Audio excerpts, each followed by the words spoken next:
Con este video lo que quiero transmitir es la lectura de la historia más grande del mundo. ¿Cuál es la lectura de la historia más grande del mundo? La Biblia. La Biblia es un libro donde mucha gente no la entendemos, básicamente porque tiene palabras muy difíciles. Primeramente porque estaba escrito en otro idioma que no es el nuestro y no es el de la mayoría del mundo. Y en este libro se escriben hechos que ocurrieron siglos antes de la resurrección de Cristo. Entonces, no solo que está escrito en otro idioma, sino que encima está contando historias de lo que sucedieron en determinados países, regiones y en determinadas circunstancias históricas de ese momento. Entonces es muy difícil para entenderlo gente que no estaba en ese momento ni en esas circunstancias. Lo que les voy a leer son 5 páginas básicamente que están en una Biblia que me han regalado. Después les cuento la historia. Y me pareció maravilloso porque resume la Biblia de cuál es su función, cuál es su objetivo, que no todos la entendemos. Y acá en pocas palabras lo resume. Y la verdad que para mí fue magnífico y por eso quiero compartirlo con ustedes. ¿Recuerdas haber escuchado historias cuando crecías? ¿Oíste historias acerca de tus padres y abuelos y de la comunidad que te rodeaba? Trata de recordar alguna de tus historias favoritas. Estas historias definen lo que es tu familia y tu comunidad. Te hablan de cómo llegaste hasta donde te encuentras hoy y le dan significado a la manera como vives. La historia más grande del mundo nos cuenta cómo todos llegamos hasta aquí. Todos en todo el mundo. Nos relata la belleza y los retos que vemos a nuestro alrededor. Nos cuenta la historia de Dios. En tus manos tienes el libro que cuenta la historia más grande del mundo. Obviamente se refiere a la Biblia que tengo en las manos yo. La mejor manera de entender esta historia es sumergirte en ella. Porque cuando uno se sumerge en algo es cuando comienza a vivirlo. Es cuando lo que piensas ya no tienes que pensarlo conscientemente porque se ha convertido en tu segunda naturaleza. Cuando te sumerges en la historia de Dios, te descubrirás viviendo su historia de la manera que Él quiere que la vivas. Comencemos leyendo un drama corto en 5 actos que nos cuenta la historia de Dios y la historia de todo, la Biblia. El acto 1 dice la creación. El drama comienza con Dios que ya se encuentra en el escenario.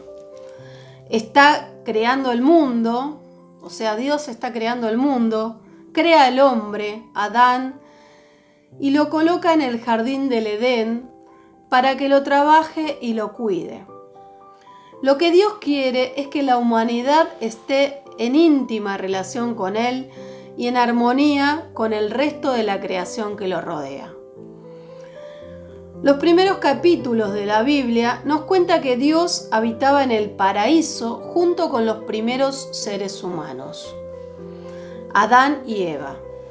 Al final del primer capítulo de Génesis, Dios hace su propia evaluación del trabajo que ha realizado. Dios miró todo lo que había hecho y consideró que era bueno. Eso dice la Biblia. El acto 1 revela lo que Dios desea para la gente y prepara el escenario para toda la acción que sigue. Acto 2. La caída. La tensión se presenta en la historia cuando Adán y Eva deciden seguir su propio camino y atenerse a su propia sabiduría. atienden la voz engañosa del enemigo, Satanás, y dudan de la veracidad de Dios. Como consecuencia de esta rebelión, Dios, el Señor, expulsó al ser humano, o sea, a Adán, del jardín del Edén, para que trabajara la tierra de la cual había sido hecha. Luego de expulsarlo, puso al oriente del jardín del Edén a los querubines y una espada ardiente que se movía por todos lados para custodiar el camino que llevaba el árbol de la vida. Esto está en Génesis. La intención que Dios tenía para la creación era conocida, pero parte de su propia creación hace que sus planes cambien de curso. ¿Podrá Dios restablecer su relación con la humanidad y remover la maldición de la creación? ¿O el enemigo de Dios acabó de manera certera con el plan y saboteó la historia? En los actos 1 y 2, que he leído recién, no ocupan muchas páginas de la Biblia. Se termina casi en las primeras páginas. Sin embargo, esas páginas introducen la lucha que domina el resto de la historia. Acto 3, Israel.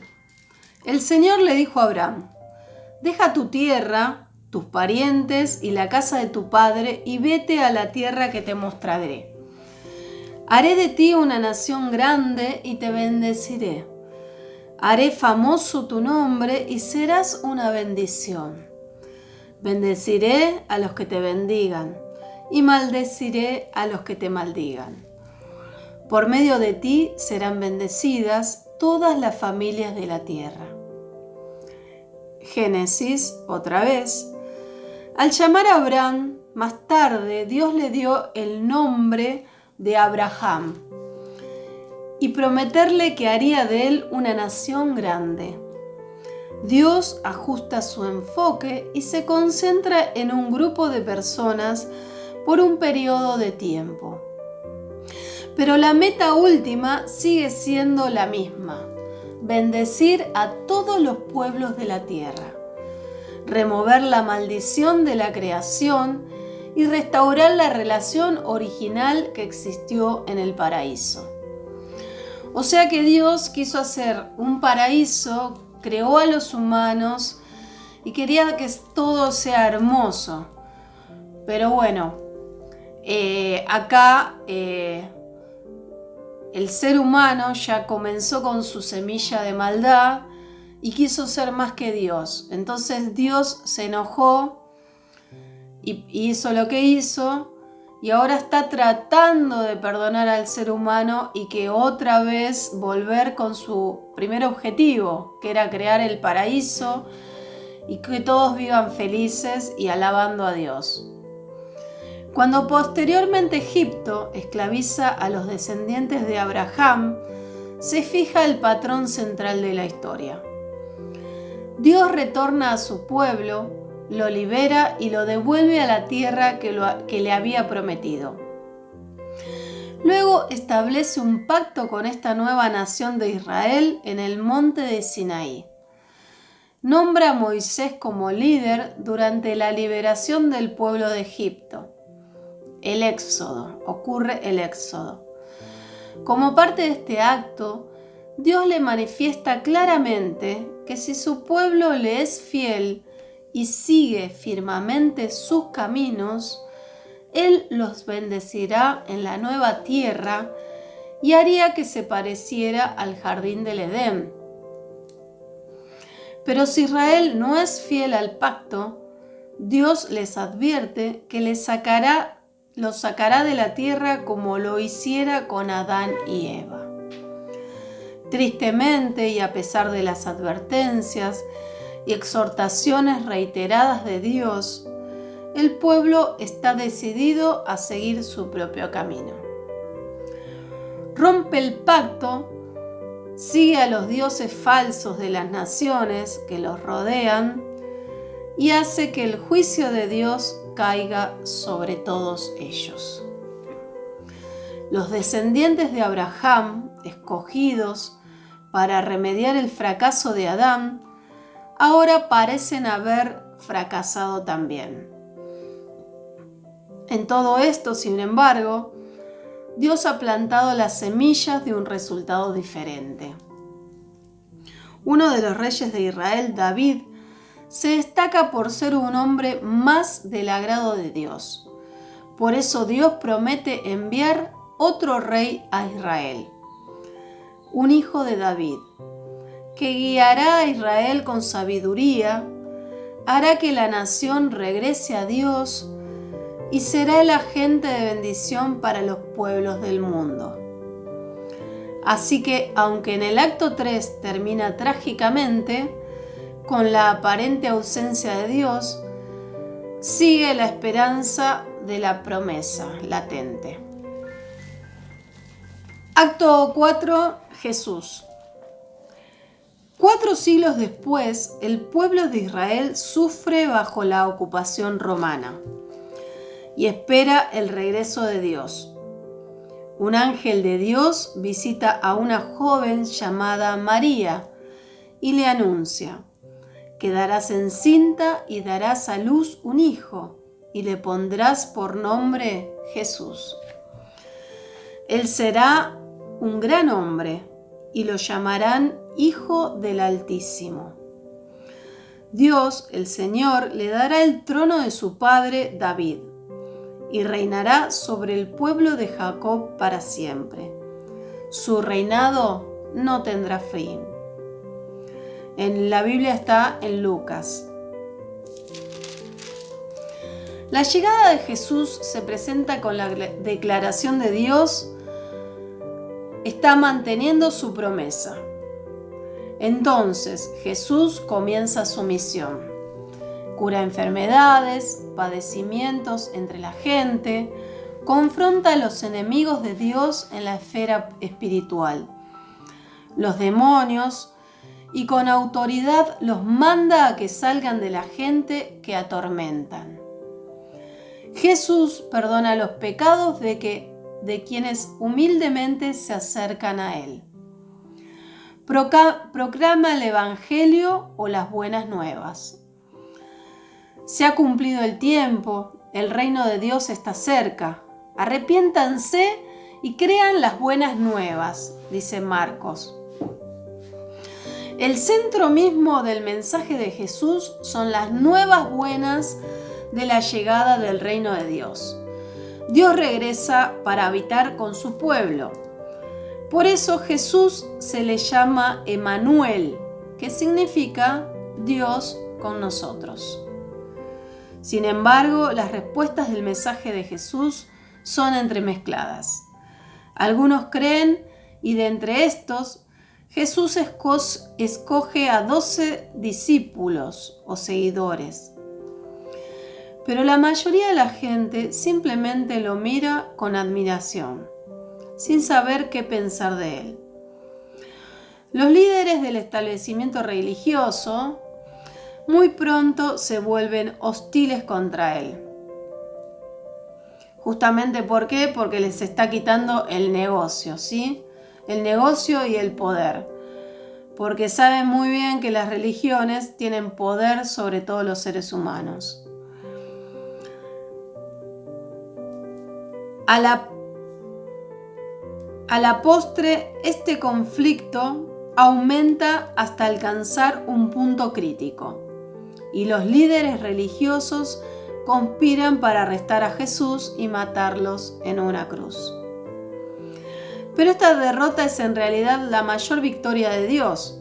La muerte de Jesús se toma en contra de enemigos de Dios y hace que el mundo quede vuelto al revés. Al sacrificar voluntariamente de su vida, Jesús carga sobre sus hombros el juicio de Dios por nuestros pecados. Y luego Dios levanta a Jesús de entre los muertos. Esta resurrección es el punto central del Evangelio que Jesús proclama. Es lo contrario a la muerte. Desde los comienzos de la historia humana, la muerte se ha usado como el último arma. Pero Dios demuestra que es más poderoso que incluso el enemigo más fuerte de la humanidad, la muerte. Dios quiere darnos una nueva vida y hacer nueva toda su creación, reflejada en la nueva vida de Jesús, como lo escribiera el antiguo líder cristiano. Antes de recibir esta circuncisión, ustedes estaban muertos en sus pecados. Sin embargo, Dios nos dio vida en una unión con Cristo, al perdonarnos todos nuestros pecados y anular la deuda que teníamos pendiente por los requisitos de la ley. Él anuló esa deuda que nos era adversa, clavándola en la cruz. Desarmó a los poderosos y a las potestades, y por medio de Cristo los humilló en público al exhibirlos en su desfile triunfal. En la Biblia está en una cita de Colosenses. Jesús habla del mensaje de Dios porque es el verdadero profeta de Israel. Vence al mismísimo poder detrás de todo mal, porque Él es el verdadero Rey de Israel, el Hijo de David. Entrega su propia vida en sacrificio por su pueblo, porque es el verdadero sacerdote de Israel. Conduce a su pueblo a un nuevo éxodo, por medio de la muerte a una nueva vida. En todo esto, Jesús demuestra ser el Hijo prometido de Abraham, que reconcilia a la humanidad con Dios.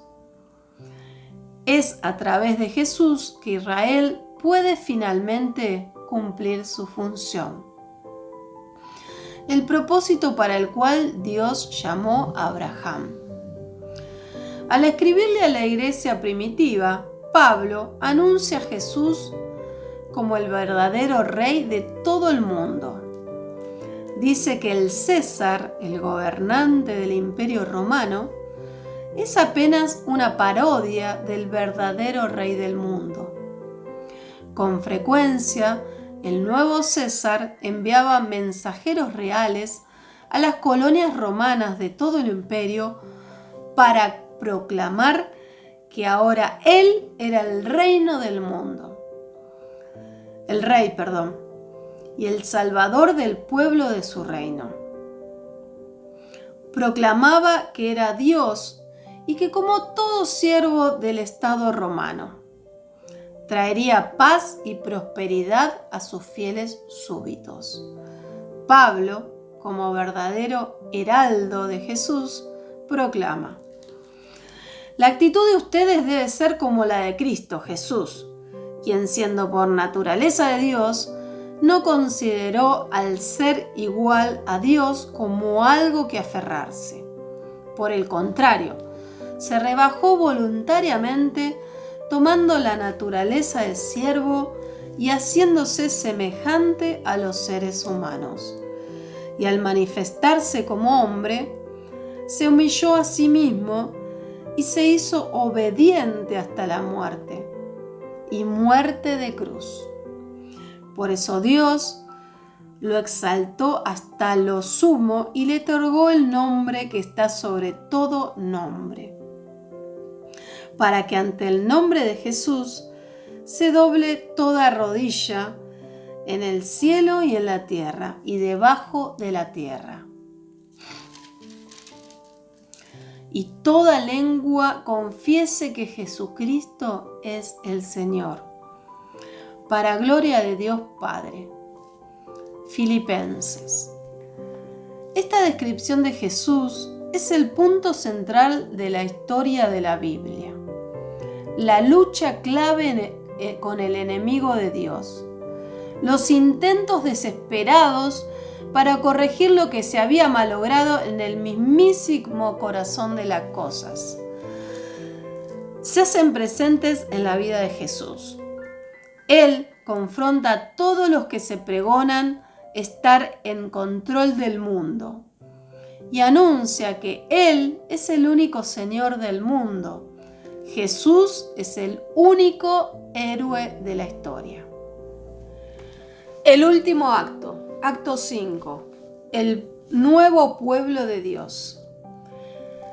Si la victoria clave ya ha sido asegurada, ¿por qué entonces hay lugar para un nuevo acto, el quinto? Dios quiere que la victoria de Jesús se esperanza a todas las naciones del mundo. Los que siguen a Jesús están cimentados en el nuevo templo de Dios, el lugar donde el Espíritu de Dios vive. Dios congrega a esta gente desde todas las partes del mundo y con ellos instituye su iglesia. Cuando ésta se complete, Jesús regresará y el reino de Dios será una realidad en toda la creación de Dios. Esto lo dice en Corintios.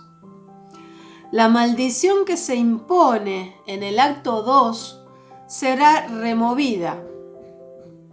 Apocalipsis. La tarea de llevar bendiciones a los pueblos del mundo está otra vez en las manos de los descendientes de Abraham. De acuerdo con el Nuevo Testamento, todos los que pertenecen a Cristo son los verdaderos hijos de Abraham. Está en Gálatas este dicho.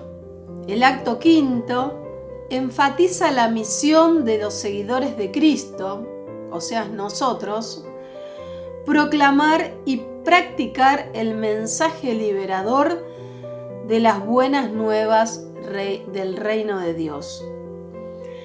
En el acto 5 hace que la historia continúe hasta nuestros días y nos envuelva en su drama. El mensaje de Cristo y de su reino llega a nosotros. Ahora se nos confronta con el reto de una decisión. ¿Qué debemos hacer? ¿Cómo encajamos en esta historia nosotros? La historia de la Biblia es la auténtica narración del conflicto central que zigzaguea a lo largo de la historia del mundo. ¿Seremos parte de la misión de la recreación de Dios? ¿De restaurar el mundo que nos rodea? ¿Y de hacer el mundo, incluidos nosotros, un mundo nuevo? ¿Y ahora qué? Lo más importante que puedes hacer es leer minuciosamente estas escrituras. El Espíritu de Dios las usa de manera activa y eficaz para cumplir sus propósitos en ti y por medio tuyo marcar un impacto en el mundo. La Biblia no es, sin embargo, un libro fácil de leer.